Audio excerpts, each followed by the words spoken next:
નહેરુનો જન્મ 14 નવેમ્બર 1889ના રોજ અલ્હાબાદમાં થયો હતો. તેમના પિતાનું નામ મોતીલાલ અને માતાનું નામ સ્વરૂપા રાણી હતું. તેમના પિતા તે સમયના નામાંકિત વકીલ હતા. જવાહરલાલે ઉચ્ચ અભ્યાસ ઇંગ્લેન્ડમાં કર્યો હતો. તેમના લગ્ન કમલા દેવી સાથે થયા હતા. ગાંધીજીના પરિચયમાં આવ્યા બાદ તેઓ દેશ સેવા માટેની લડતમાં જોડાયા.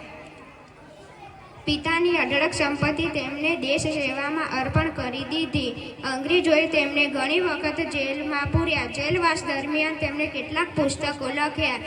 જવાહરલાલને ગુલાબનું ફૂલ બહુ પ્રિય હતું. તે તેમના કોટના બટન પર હંમેશા ગુલાબનું ફૂલ લગાવતા હતા. બાળકો તેમને બહુ વહાલા હતા. બાળકો માટે તે નહેરુ ચાચા હતા. આથી તેમનો જન્મદિન બાળ દિન તરીકે ઉજવાય છે. ગાંધીજીએ તેમને ભારત રત્ન કહ્યા હતા. પંડિત નહેરુએ દેશ લોકોને આરામ હરામ એનું સૂત્ર આપ્યું છે. 27 મે 1964માં તેમનું અવસાન થયું. Thank you.